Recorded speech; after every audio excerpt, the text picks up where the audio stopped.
नमस्कार, नमस्कार, नमस्कार मित्रांनो. मी यशदीप हजारे स्वागत करतो तुमचं आपल्या यूट्यूब चॅनलमध्ये निफ्टी बँक निफ्टीच्या डेली ॲनालिसिस व्हिडिओमध्ये. कसं होतं तुमचा आजचा मंगळवारचा निफ्टी एक्सपायरीचा ट्रेडिंगचा सेशन सर्वात अगोदर कमेंट करून सांगायचं आहे. कालचा व्हिडिओ तुम्ही बघितला होता का? कालच्या व्हिडिओमध्ये आपण ज्या पण काही प्रायजेक्शन बघितल्या होत्या, मार्केटमध्ये काय सेंटिमेंट राहू शकतो, मार्केटचा ओव्हरऑल व्ह्यू कसा राहू शकतो, हे आपण कालच्या व्हिडिओमध्ये व्यवस्थित पद्धतीने समजून घेतलं होतं. ओके, इकडे जर तुम्ही बघितलं तर हा आपला यूट्यूब चॅनल आहे आणि हा व्हिडिओ दिसतोय का तुम्हाला थंबनेल? पण बघा, कालची 2 तारीख होती. काय होतं, निफ्टी एक्सपायरीमध्ये बॉटम झाला. बुलिश प्रायजेक्शन समजून घ्या. आज जर बघितलं तर निफ्टीच्या चार्टवरती जाऊया. बॉटम पासून निफ्टी या लेवलपासून तर या लेवलपर्यंत जवळजवळ 350 पॉईंट बुलिश आपल्याला मिळालाय बघायला. आणि त्याची जी क्लोजिंग होती ती देखील हायर साईडला आहे. कालच्या व्हिडिओमध्ये आपण हे देखील समजून घेतलं होतं की मार्केट हा lower low lower low lower low pattern create करत चाललेला आहे आणि मार्केट एका अशा लेवलवरती आले की जिकडनं आपल्याला एक बुलिश मोमेंटम बघायला मिळू शकतो. गॅप डाऊन झाल्यावरती मार्केटमध्ये ओपनिंगमध्येच एक बुलिश मोमेंटम आपल्याला बघायला मिळू शकतो. गॅप डाऊन झाला, ओपनिंगमध्ये एक बुलिश मोमेंटम, काहीशी आली होती कन्सोलिडेशन, त्याच्यानंतर परत एक ब्रेकआउट. ओके, आता खूप साऱ्या मित्रांचे कमेंट होता की सर हे कसं समजलं, तुम्हाला कसं काय समजतं की मार्केट बेरिश होणार आहे का बुलिश होणार आहे का मार्केट कन्सोलिडेशनमध्ये राहतं? तर हे समजायला मी काय अंतर्यामी नाहीये, परंतु याचा अभ्यास करायला पाहिजे. प्रायजेक्शन कशा पद्धतीने चालतं, मार्केटमध्ये डिमांड सप्लाय झोन कसे तयार होतात, डिमांड सप्लाय झोननं मार्केटमध्ये कशा पद्धतीने मोमेंटम चेंज होतात, हे जर तुम्हाला माहिती असेल तर अशा पद्धतीचं ॲनालिसिस तुम्हाला करता येऊ शकतं. आता कालच्या व्हिडिओमध्ये जर बघितलं तर आपण काही लेवल बघितल्या होत्या.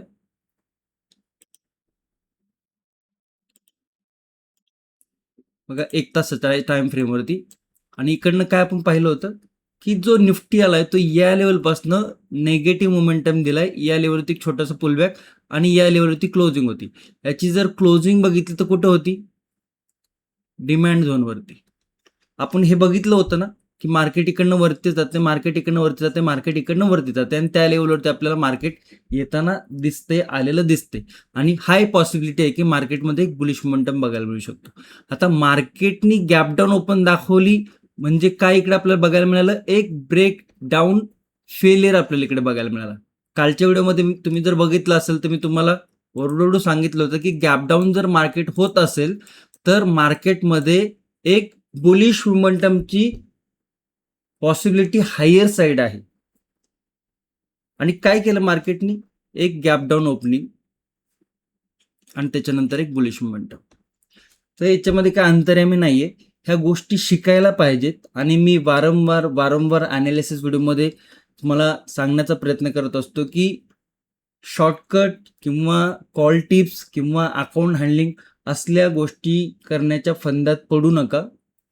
जे पण तुम्हाला काही मार्केटमध्ये काम करायचे, जे पण काय करायचे ते तुमच्या हिमतीवर करण्याचा प्रयत्न करा. जितकं पण तुम्हाला मार्केटचं नॉलेज घेता येईल तितकं घ्यायचा प्रयत्न करत जावा.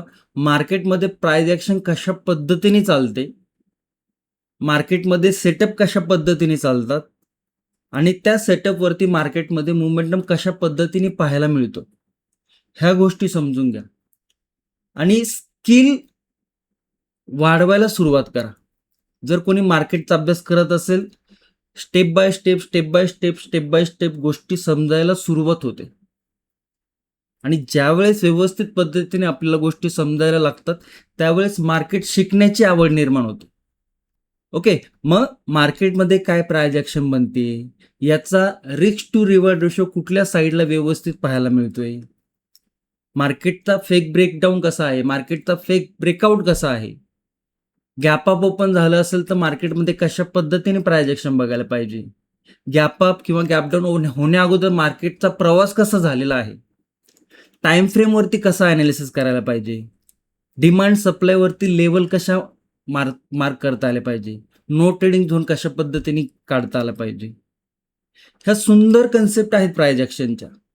आणि प्राइज ॲक्शन एकदा व्यवस्थित पद्धतीने तुम्हाला समजली की मग तुम्हाला कशा पद्धतीने ट्रेड मॅनेजमेंट केलं पाहिजे, रिस्क मॅनेजमेंट कशा पद्धतीने केलं पाहिजे, पोझिशन सायझिंग काय असायला पाहिजे, त्याचबरोबर स्ट्राईक प्राइस सिलेक्शन काय असायला पाहिजे, मार्केटचं माइंडसेट काय आहे, तुमचं माइंडसेट काय आहे, दोघांचं माइंडसेट कशा पद्धतीने व्यवस्थित तयार होत आहे, ओके, सायकोलॉजी कशा पद्धतीने बिल्डअप झाली पाहिजे. ह्या गोष्टीचं नॉलेज जोपर्यंत तुम्हाला येत नाही तोपर्यंत मार्केटमध्ये काम करणं खूप खूप खूप अवघड आहे. त्यामुळे प्रत्येक अॅनालिस्ट व्हिडिओमध्ये मी सांगण्याचा प्रयत्न करत असतो की मार्केटचा जितका अभ्यास करेल तितका कमी आहे.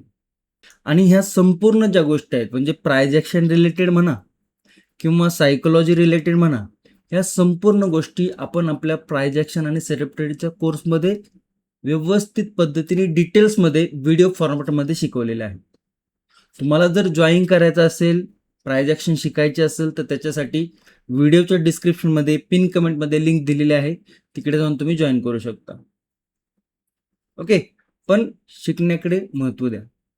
मार्केटमध्ये जितकं तुम्ही टेक्निकल गोष्टीचा विचार करसाल, जितकं तुम्ही चार्ट रीडिंगवरती भर देसाल, जितकं तुम्ही ज्या कन्सेप्ट आहेत त्या शिकण्याकडे प्रयत्न करसाल तर मार्केटमध्ये टिकण्याची पॉसिबिलिटी हायर साईड जाते.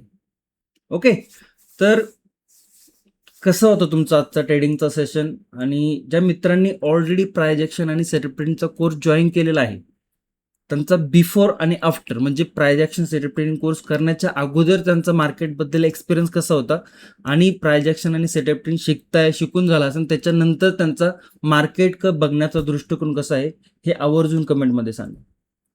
आता उद्या जर पाहिलं तर उद्या बुधवार आहे, 2 एक्सपायरीचा मधला ट्रेडिंगचा सेशन आहे बुधवारचा. त्याच्यासाठी निफ्टीच्या, बँक निफ्टीच्या, सेन्सेक्सच्या लेवल काय बनतात ते समजून घेऊया. ओव्हरऑल मार्केटचा ट्रेंड काय राहू शकतो, मार्केटमध्ये गॅप अप किंवा गॅप डाऊन झाल्यानंतर मार्केटमध्ये कशा पद्धतीने मोमेंटम आपल्याला बघायला मिळू शकतं याचं सविस्तर विश्लेषण ॲनालिसिस आपण या व्हिडिओमध्ये करणार आहोत. त्यामुळे व्हिडिओ शेवटपर्यंत बघाच. व्हिडिओ जर आवडला तर व्हिडिओला आवर्जून लाईक करा, चॅनलवर नवीन असाल तर चॅनलला आवर्जून सबस्क्राईब करा. ओके, आणि कमेंट करायला विसरायचं नाही. मी असं धरून चालतोय की जो पण व्यक्ती व्हिडिओ पाहतोय तो सबस्क्राईब केल्याशिवाय जाणार नाही. ओके, त्यामुळे जितके व्ह्यूज असतील तितके लाईक पण पाहिजे. जे पण व्हिडिओ पाहणार आहे त्यांनी लाईक पण करायचं आहे. आवर्जून तुमचा छोटा मोठा भाऊ म्हणून सांगतोय. ओके, तर येऊया चार्टकडे. चार्ट जर बघितलं तर हा निफ्टीचा 5 मिनिटाचा चार्ट आहे. आता काय बऱ्याच गोष्टी मी तुम्हाला आता इकडे बोललोच की मार्केटमध्ये एक बुलिश मोमेंटमची अपेक्षा होती, मार्केटने एक बुलिश मोमेंटम दाखवलं. आता सगळ्या लेवल रिमूव्ह करूया. आणि हो, टेलिग्रामला जर तुम्ही जॉईन केलं नसेल त्याची देखील लिंक, टेलिग्रामची देखील लिंक व्हिडिओच्या डिस्क्रिप्शनमध्ये दिलेली आहे. तिकडे पण मी काही अपडेट देत असतो, त्याचा देखील तुम्ही विचार करू शकता. तर टेलिग्रामला नक्की जॉईन करा. आता आपल्याला काय बघायला मिळतंय की बाबा मार्केटने एक फेक ब्रेकडाऊन दाखवला, त्याच्यानंतर मार्केटने एक बुलिश मोमेंटम दाखवली आणि ज्याची क्लोजिंग आहे ती आपल्याला इंट्राडेच्या हायच्या आसपास बघायला मिळते आणि काहीसा बुलिश मोमेंटम आपल्याला मार्केटमध्ये बघायला मिळालं. तर रिसेंटली जर बघितलं ती यावरती काय आहे, सगळं सपोर्ट लेवल होतं ह्या, आणि त्या सपोर्टवरनं मार्केटने एक बुलिश मोमेंटम दाखवली. मार्केटनी हेल्दी पुलबॅक घेतलंय का, हेल्दी पुलबॅक देखील मार्केटनी आजच्या ट्रेडिंग सेशनमध्ये घेतलेला आहे. मग इकडे काय आपल्याला बघायला मिळते की लेवल 25,550 रेजिस्टन्स. डाऊन साईडला जर बघितलं तर या लेवलवरती म्हणजे 25,460च्या आसपास थोडंसं डाऊन साईडला अजून या लेवलवरती सपोर्ट बघायला मिळते. आणि ही एक रेंज आपल्याला जे की कन्सोलिडेशनची रेंज बघायला मिळते की मार्केटनी या लेवलमध्ये काही स्विंग तयार केले ते, हा एक स्विंग आणि इकडनं मार्केट बुलिश ब्रेकआउट दिलं होतं. मार्केटनी या लेवलपासून एक मोमेंटमला सुरुवात केली, या लेवलवरती रेजिस्टन्स घेतलाय. मग काही लेवल ती बघायला मिळते रेजिस्टन्सची 23,550ची, जिकडे मार्केटने रेजिस्टन्स घेतलाय. सपोर्ट कुठे घेतलाय 23,440 या लेवलची सपोर्ट घेतला. मग ही रेंज आपली इकडे बघायला मिळते जी की नो ट्रेडिंग झोनची रेंज आहे. ओके, 23,440 ते 23,510 साधारण 110 पॉईंटच्या इकडे नो ट्रेडिंग झोनची रेंज बघायला मिळते. रेंज थोडीशी मोठी आहे. मार्केट जर कन्सोलिडेशनमध्ये गेलं तर मार्केटमध्ये या रेंजमध्ये आपल्याला कन्सोलिडेशन करताना दिसू शकते. मग डाऊन साईडला जर सपोर्ट ब्रेक होत असेल, काहीसा छोटासा टप्पा वगैरे खाऊन इकडे जर बघितलं टप्पा खाल्ला, एक पुल बॅक घेऊन मार्केट जर डाऊन साईडला लेवल ब्रेक होत असेल तर इकडनं मार्केटमध्ये सेलिंग छोटीशी बघायला मिळाली होती. त्याच्यानंतर गॅप इकडे होता, गॅप पण आज फिल केलेला आहे इकडे ओपनिंगमध्येच. पण तो सपोर्ट जर बघितला तर सपोर्ट या लेवलवरती आपल्याला बघायला मिळतो आणि या लेवलवरती. मग मार्केटनी इकडनं एक बुलिश मोमेंटम देऊन जर मार्केटने हा जो स्विंग आहे हा स्विंग जर सस्टेन केला नाही म्हणजे या स्विंगच्या खाली मार्केट निघालं तर मार्केट कायचं या आणि या सपोर्टवरती आपल्याला येताना दिसू शकतं. ओके, मग त्या लेवल काय बनतात ते थोडं समजून घ्या.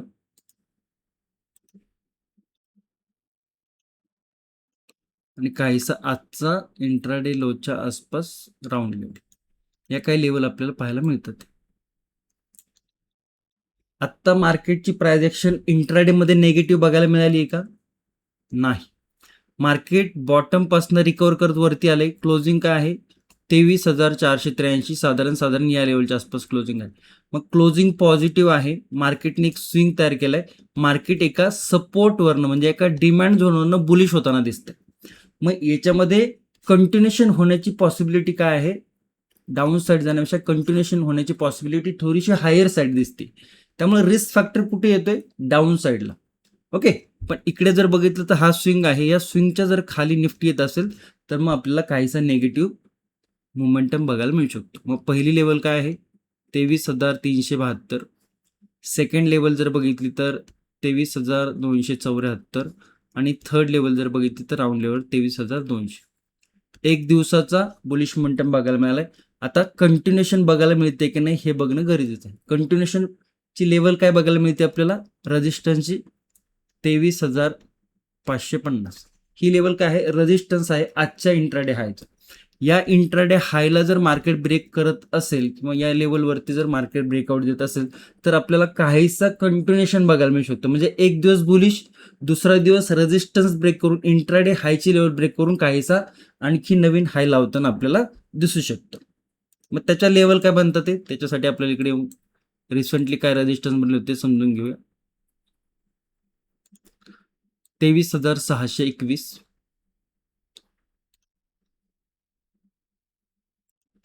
23,000 साधारण 693च्या आसपास लेवल येते आणि ही जर बघितली तर 23,760 या काही बुलिश लेवल आपल्याला बघायला मिळतात.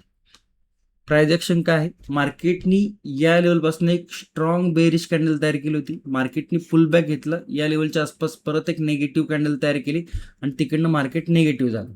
ओके, ही गोष्ट आपण बघितली होती. मार्केटनी गॅप डाऊन ओपन केलं, मार्केटने एक रिव्हर्सल दाखवला. या लेवलच्या जर बघितलं इकडनं तर काहीशी 50% रिकव्हरी बघायला मिळालेली आहे आणि त्याच्यानंतर मार्केट जर कन्सोलिडेशन करून इंट्राडे हाय ब्रेक होत असेल तर मार्केट हा जो रेजिस्टन्स आहे या रेजिस्टन्स पर्यंत आपल्याला जाताना दिसू शकतो. पण त्याच्यामध्ये काही छोटे छोटे रेजिस्टन्स देखील बघायला मिळतात. ते काय रेजिस्टन्स आहे? 23,621, 23,693 आणि 23,760 या काही रेजिस्टन्स लेवल आपल्याला बघायला मिळत आहे.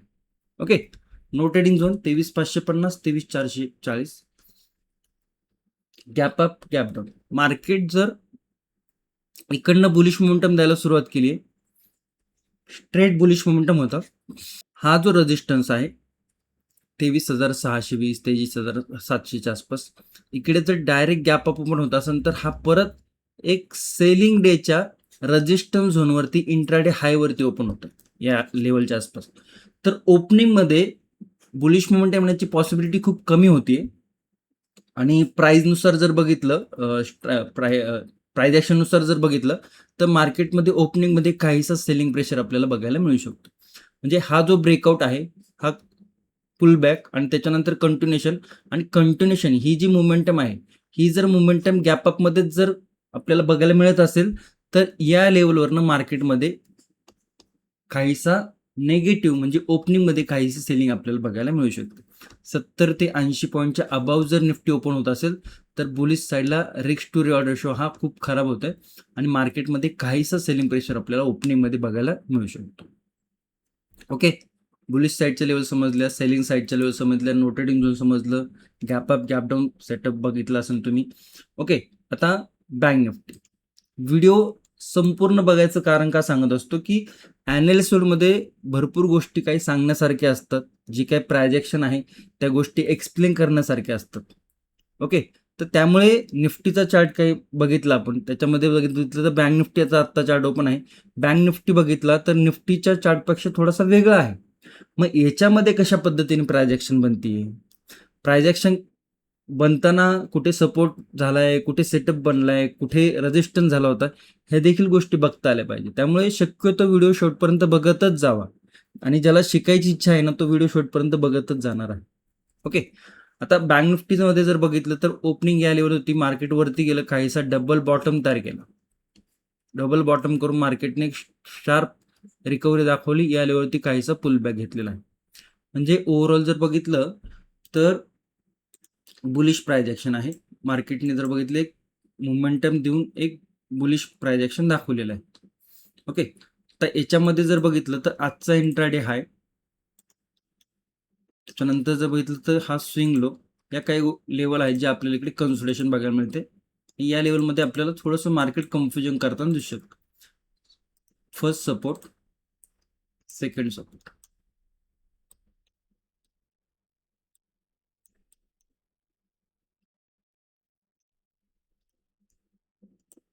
ओके. इकडे थोड्याशा लेवल ऍडजस्टमेंट केलेल्या आहे. बुलिश साईडला जर बघितलं तर बुलिश साईडला हा रेजिस्टन्स आहे. First resistance, second resistance, third resistance. Level मार्केटला थोडी प्रायजेक्शन व्यवस्थित पद्धतीने समजून घ्या. मार्केटने काय केलं, एक निगेटिव्ह मोमेंटम, या लेवलवरती कन्सोलिडेशन, एक प्रायजेक्शन करून डबल बॉटमचे प्रायजेक्शन करून एक ब्रेकआउट करून मार्केट या लेवलवरती सस्टेन झालं, छोटासा पुलबॅक घेतला आणि त्याच्यानंतर काहीशी रिकव्हरी दाखवण्याचा प्रयत्न केला. रेजिस्टन्स कुठे बघायला मिळालंय, 53,934 वरती, आणि स्विंग लो कुठं आहे, 53,585. ही काही मोठी रेंज आहे थोडीशी. या रेंजमध्ये काय आपल्याला मार्केटमध्ये कन्फ्युजन बघायला मिळते. या लेवलमध्ये इकडे आपल्याला कुठलीही प्रायजेक्शन बघायला मिळत नाही. आता मार्केट जर बॉटम पासून रिकव्हर करत आलं आणि त्याच्यानंतर जर मार्केटनी काहीशी इकडे प्रायजेक्शन क्रिएट करून जर ब्रेकआउट लेवल ब्रेक होत असेल, बुलिश साईडची लेवल ब्रेक होत असेल, नो ट्रेडिंग झोनचा रेजिस्टन्स ब्रेक होत असेल, तर फर्स्ट रेजिस्टन्स काय बघायला मिळतोय, 54,100च्या आसपास, 54,240 आणि 54,400च्या आसपास हे काही रेजिस्टन्स बघायला मिळतात. आता ओपन होताना हा गॅप डाऊन ओपन होता, रिकव्हरी झाली, परंतु ओपनिंग पासून जर बघितलं तर फक्त 70 पॉईंट ग्रीनमध्ये आपल्याला क्लोजिंग बघायला मिळते. म्हणजे जिकडे कालच्या दिवशी क्लोज होतात छोटासा त्याच्यावरती आपल्याला क्लोजिंग बघायला मिळते. मग सेन्सेक्स आणि निफ्टीच्या कम्पेअरला जर बघितलं तर जो सेलिंग प्रेशर होता तो बँक निफ्टीमध्ये जास्त बघायला मिळाला होता. त्यामुळे रिकव्हरी होताना निफ्टी आणि सेन्सेक्स जास्त रिकव्हर झालेत, परंतु बँक निफ्टी तितकासा रिकव्हर आपल्याला होताना दिसलेला नाही. त्यामुळे बुधवारच्या ट्रेडिंग सेशनमध्ये जर काही बुलिश प्रायजेक्शन होत असेल तर सेन्सेक्स आणि निफ्टी हे काहीसे थोडेसे लिडिंगला राहताना दिसू शकतात आपल्याला. ओके. डाऊन साईडला जर बघितलं तर हा स्विंग आहे, वरती जाऊन जर काही प्रायजेक्शन बेरिश करून जर लेवल ब्रेक झाली 53,585ची तर 53,446 फर्स्ट सपोर्ट, सेकंड सपोर्ट 53,278 आणि 53,120 या लेवलवरती काहीशी सपोर्ट लेवल बघायला मिळत आहे. Rotating zone. Okay. Gap up जर ओपन होत असेल तर मग बुलिश साईडला जाणं थोडंसं मार्केटला टफ जाऊ शकतं, मार्केट थोडासा रेजिस्टन्स फेस करू शकतो. गॅपडाऊन जर ओपन होत असेल तर कन्सोलिडेशनमध्ये जाण्याची पॉसिबिलिटी वाढते, कारण की गॅपडाऊनमध्ये काय होतं, ही जी कन्सोलिडेशन रेंज आहे त्या रेंजमध्ये जर आलं तर मार्केटमध्ये आपल्याला थोडंसं बँक निफ्टीमध्ये कन्सोलिडेशन होताना दिसू शकतं. म्हणजे बँक निफ्टी जर बघितलं तर बुलिश झाल्यावरती पण थोडंसं आपल्याला कन्सोलिडेशन आणि कन्फ्युजन बघायला मिळते. गॅपडाऊन झाल्यावरती देखील थोडंसं कन्फ्युजन आणि कन्सोलिडेशन बघायला मिळते. याचा अर्थ काय की प्रायजेक्शन इतकीशी क्लिअरली आपल्याला बँक निफ्टीमध्ये पाहायला मिळत नाही. त्यामुळे बँक निफ्टीपासून थोडंसं सावध राहावं. जाऊया सेन्सेक्स मध्ये. बघा, सेन्सेक्स जर बघितलं तर या लेवलची ओपनिंग होती, इनसाइड कॅन्डलचा सेटअप सेन्सेक्सने तयार केला होता. आता इनसाइड कॅन्डल सेटअप माहिती कोणाला कमेंटमध्ये सांगू शकता, आणि प्रायजेक्शन आणि सेटअप ट्रेडिंगच्या कोर्समध्ये इनसाइड कॅन्डल सेटअप डिटेल्समध्ये समजून सांगितलेलं आहे. इनसाइड कॅन्डलचा सेटअपमध्ये बुलिश मोमेंटम आपल्याला बघायला मिळालेला आहे. सगळ्या लेवल रिमूव्ह करूया. प्रायजेक्शन काय बनते समजून घ्या. रेजिस्टन्स आजचा इंट्राडे हाय साधारण राऊंड लेवलच्या आसपास आहे 74,900. सपोर्ट जर बघितलं तर या लेवलच्या आसपास सपोर्ट बघायला मिळते.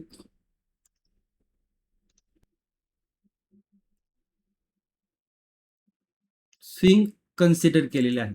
सपोर्टसाठी. स्विंग आपण बघितलेले आहेत, स्विंग बघितलेला आहे इकडे, डाऊन साईडचा स्विंग, अप्पर साईडचा स्विंग. अप्पर साईडवरती राऊंड लेवल होती, ती राऊंड लेवल घेतलेली आहे रेजिस्टन्सला. ओके, मग काय लेवल इकडे आपल्याला रेंज काय बघायला मिळते, 74,900 आणि 74,000 साधारण 460. तर ही जी रेंज आहे ना, ही काहीशी मोठी रेंज आहे. मार्केटमध्ये मोठ्या लेवलवरती स्विंग तयार झालेले आहे. त्यामुळे थोडंसं जर मार्केट कन्सोलिडेशन करत गेलं या रेंजमध्ये, तर मार्केटमध्ये कन्सोलिडेशन बघायला मिळू शकतं आणि त्या कन्सोलिडेशनमध्ये ओव्हर ट्रेडिंग होण्याची पॉसिबिलिटी हाय राहते. त्यामुळे मार्केट नो ट्रेडिंगमध्ये आहे तोपर्यंत मार्केटला काय अप डाऊन मोमेंटम द्यायचे ते देऊ द्या. त्याच्यानंतर जर काय लेवल ब्रेक होत असेल तर त्याचा विचार आपण प्राइस ॲक्शनमध्ये करू शकतो. ओके, मग काय इकडे डाऊन साईडला फर्स्ट सपोर्ट कुठे आहे, ते या लेवलवरती पहिला सपोर्ट बघायला मिळते, सेकंड सपोर्ट या लेवलच्या आसपास, थर्ड सपोर्ट आजचा इंट्राडे लो. बुलिश साईडला जर बघितलं तर 75,000 एक राऊंड लेवल आहे. थोडीशी आपण याला डाऊन साईडची क्लोजिंग घ्यायचं, थोडीशी इकडे लेवल आपण डाऊन साईडला घेऊया. ओके, तर लेवल थोडीशी चेंज झाली, लक्षात घ्या. 74,832 वरती रेजिस्टन्स. तर पुलबॅक घेऊन जर लेवल ब्रेक होत असेल तर फर्स्ट लेवल आहे 75,000 राऊंड लेवल, आणि आज या लेवलवरून स्विंग पण बघायला मिळाला होता कालच्या ट्रेडिंग सेशनमध्ये. त्यानंतर जर बघितलं तर या लेवलवरती रेजिस्टन्स आहे जे की आहे 75,200 आणि इंट्राडे हाय आणि स्विंग 75,400 या काही लेवल बघायला मिळतात. काय आहे सपोर्ट 74,600चा, फर्स्ट सपोर्ट काय आहे 74,272, सेकंड सपोर्ट 73,996, ऑलमोस्ट 74,000 आहे, 73,822.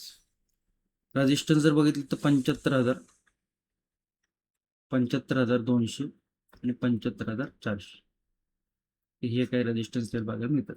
गॅप अप जर ओपन होत असेल तर थोडंसं थांबून मग मार्केट काय प्रायजेक्शन बनते, रेंज बनते का, किंवा काही सेटअप बनतोय का ते बघणं गरजेचं आहे. गॅप डाऊन जर ओपन होत असेल तर त्या रेंजमध्ये आहे, मग रेंजमध्ये थोडंसं कन्सोलिडेशन बघायला मिळू शकते. ओके, ओव्हरऑल जर बघितलं तर मार्केटने आज बऱ्यापैकी चांगली रिकव्हरी दाखवली. तर मोमेंटम शिफ्ट होतंय का कंटिन्युएशन होतंय हे आपल्याला प्रायजेक्शननुसार बघणं गरजेचं आहे. ओके, आणि नेहमीप्रमाणेच व्हिडिओ जर आवडला असेल तर नक्कीच लाईक करा, तुमच्या मित्रांपर्यंत मैत्रिणींपर्यंत नक्की शेअर करा आणि शिकण्यावरती भर द्या. जितकं तुम्ही प्रॅक्टिस करसाल, जितकं तुम्ही शिकण्याची ट्राय करसाल, तितकं तुम्हाला मार्केटच्या जे गोष्टी आहेत त्या समजायला थोड्याशा सोप्या जाऊ शकतात. ओके, आणि चॅनलवर नवे असेल तर चॅनलला सबस्क्राईब करा. व्हिडिओ जर शेवटपर्यंत बघितला असेल तर निफ्टी एक्सपायरी मास्टर क्लास अशी कमेंट करू शकता. ओके, धन्यवाद. जय हिंद, जय महाराष्ट्र, जय शिवराय.